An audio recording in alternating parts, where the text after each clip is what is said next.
지금 삼성하고 뭐 DB에서 암 치료비가 뭐 6억 받네 이런 이야기를 하는 게요. 이런 다 빅데이터 기반으로 갑니다. 그러니까 고객들이 치료비에 대한 니즈가 올라가니까 치료비가 나오기 시작하는 거예요. 근데 그런 동향들을 내가 스스로 좀 파악을 할 수 있어야 1인 시장 개발을 좀 할 수가 있다.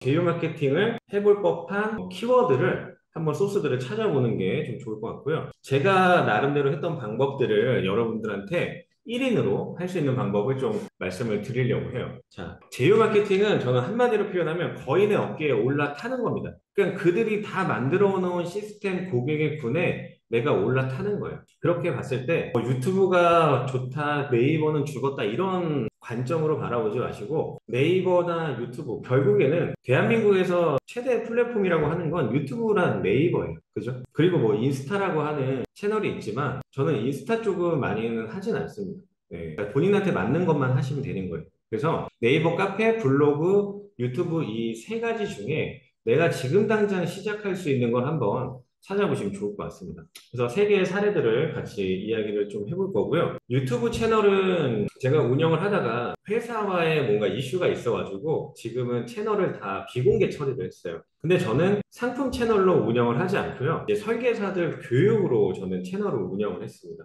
뭐 어떻게 보면은 리크루팅 채널이라고 볼 수도 있는 거예요. 그냥 있는 그대로 말씀드리면 설계사들의 교육적으로 제가 저는 이제 뭐 하는 사람인지 제가 스스로 규정을 했으니까 저는 코치의 역할을 더 채널로 올리겠다. 그러면 일반 소비자가 아니라 설계사들 대상으로. 그래서 설계사들이 내 교육을 듣고 좀 좋아한다. 팬덤이 생기고 난다. 그러고 나서 이분하고 같이 일을 해볼 수도 있겠다. 일을 해보고 싶다라고 하는 기대감을 가질 수도 있다라는 거거든요. 사실. 그래서 이런 채널을 운영을 하다가 여러 가지 사유가 있어갖고 개인 사정이 있어서 제가 이제 여기는 중단을 하고 있는 상태고요. 그러면 지금 남아있는 것들은 네이버 카페와 블로그입니다. 제가 아까 치맥 카페나 이런 것들 이제 활동을 했다고 말씀드렸죠. 그리고 블로그도 최적화 블로그를 좀 운영을 하고 있어요. 그러니까 나는 블로그가 없는데라고 생각을 하실 수도 있잖아요. 그리고 카페도 마찬가지고 내가 지금 카페를 운영하지 않고 있는데 그래서 제휴 마케팅을 하라는 겁니다.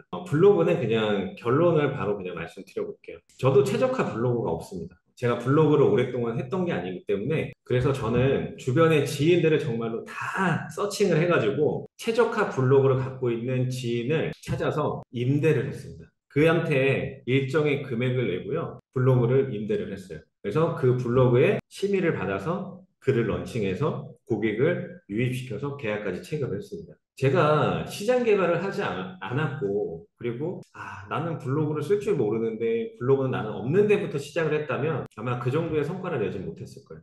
근데 제휴 마케팅이라고 하는 포인트를 가지고 주변을 찾아봤더니 최적화 블로그를 갖고 있는 사람들이 두 명이나 있더라고요. 그래서 일정 비용을 내고 운영을 하고 있고요. 그다음에 네이버 카페는 여러분들이 지금 거주하시는 지역들이 있으실 거예요. 제가 사례로 말씀을 좀 드려보려고 하는 건데, 뭐 원주면 원주, 아니면 강원도면 좀 지역을 확대하는 것도 나쁘지 않고요. 광주면 광주. 그런 식으로 권역별로 지역을 할 수도 있고요. 권역은 너무 경쟁이 심해요.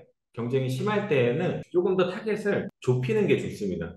시정도로 좁히는 게 좋아요. 그래서 그 타겟을 좀 좁혔으면 좋겠고요. 그리고 유병자 카페도 나쁘지 않습니다. 유병자 카페도 그들이 어쨌든 문제가 있기 때문에 해결하려고 하는 욕구가 커서 유병자 카페도 괜찮아요. 그리고 이런 시장에 대해서 일단 여러분들이 아시려면 필수 사이트를 좀 아실 필요가 있습니다. 요거는 메모를 좀 해두시고 첫 번째는 블랙키위라고 하는 사이트예요. 블랙키위. 그래서 블로그 키워드를 검색을 하면서 어떤 이슈들이 있는지를 이쪽에서 뽑아낼 수가 있습니다. 보험 키워드를 검색을 하면 일부 그런 뷰스나 이런 것들이 나와요. 제가 이거는 어떻게 보는 방법인지를 같이 한번 좀 봐드리도록 할 건데요. 그 유사 사이트로 판다랭크라는 게 있어요. 그래서 내가 운전자 보면 운전자 보험 이런 것들을 검색을 해서 트래픽이 어느 정도 발생하는지를 찾아서 타겟 상품으로 잡으시면 좀 좋습니다. 뭐 치아보험 같은 것도 괜찮아요. 여러분들이 뭐 건강보험부터 너무 광범위한 걸 시작하지 마시고 단품으로 키워드를 검색을 해보면 이런 소스를 좀 찾아낼 수가 있습니다. 사실 오늘은 이런 뭐 블로그를 운영하는 쪽으로 방향을 잡은 게 아니기 때문에 여러분들이 시작할 수 있는 그런 힘을 주기 위해서 지금 그쪽 방향으로 제가 안내를 해드리고 있다는 걸 좀 잘 봐주시면 좋을 것 같고요. 그 다음에 썸트렌드라고 하는 빅데이터 수집 사이트가 있어요. 예를 들어서 안보험이라고 하면은 거기에 연관으로 사람들이 궁금해하는 검색이 다 달라붙어요, 이렇게. 그래서, 암보험은 사람들이 치료에 관심이 굉장히 많구나. 그럼 여러분들이 암 치료에 대한 공부를 하시면 클로징 확률이나 이런 것들이 좀 올라갑니다. 그러니까 암 진단금으로 요즘에 승부가 어려우니까 통화만부터 해갖고 계속 뭔가 진화를 시키잖아요. 근데 그 다음으로 많이 키워드가 들어오는 게 치료비예요. 그래서 지금 삼성하고 뭐 DB에서 암 치료비가 뭐 6억 받네 이런 이야기를 하는 게요. 이런 다 빅데이터 기반으로 갑니다.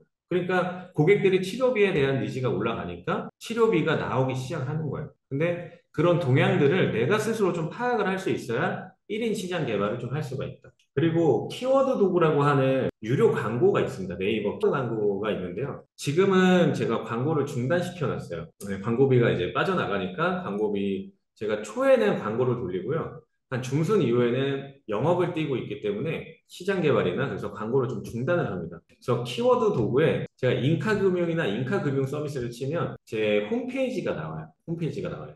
근데 무료로 하는 게 아니고 이런 것들은 유료로 해서 가장 최저 금액으로도 내가 계속 뭔가를 홍보를 할 수가 있습니다. 그러니까 상품도 마찬가지입니다. 그래서 키워드를 태우는 것까지도 여러분들이 이 세 가지는 꼭 알고 계셨으면 좋겠고요. 제가 최저가 블로그로 월납보험료 100만 원에 건수를 80건을 했어요. 임대로. 그때 독감보험이 굉장히 이슈였습니다. 독감보험이 굉장히 이슈였고요. 글을 엄청 잘 쓰지 않았어요. 글을 엄청 잘 쓰지 않았고 저런 분석 툴을 가지고 계속 보험이라든가 이런 것들을 치고 보니까 독감에 대한 트래픽이 계속 올라가는 거예요. 그러니까 그러니까 한쪽에서 유명한 애들이 있어요. 블로그에서든 유튜브에서든 유명한 애들이 있는데 유명한 애들이 소화 못하는 게 저까지 흘러 들어오게 되더라고요. 그게 월납보험료 하루에 100만 원의 건수가 80건을 한 겁니다, 이게. 그러니까 블로그를 어려워하실 필요가 없어요. 그냥 이미지하고 심사 올리고 그냥 간단하게만 올려도요. 고객이요. 진짜 급하면 문의가 들어와요. 어떻게든 찾아서 고객이 클릭해서 들어옵니다.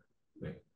그래서 이런 사례를 최저가 블로그를 통해서 하나 이제 말씀을 드린 거고요. 제가 오늘 구체적으로 들어갈 내용들은 네이버 카페입니다. 네이버 카페. 제가 실제로 활동하고 있는 네이버 카페이기도 해요. 그래서 유병자 시장을 대상을 선정을 했고요. 그 다음에 전문성은 유병가 전문가로 활동을 합니다. 치매 카페라든가 이런 것들을 활동하니까 치매에 대한 부분들, 장기 요양에 대한 부분들. 아까 전에 내가 뭐 하는 사람이죠? 유병자의 전문가고 치매라고 하는 카테고리가 들어가니까 이 안에서 뭐가 있냐면 장기 요양 등급에 대한 부분들을 공부를 안 할 수가 없어요. 왜? 이거는 어떻게 이게 하우에 대한 방법이거든요.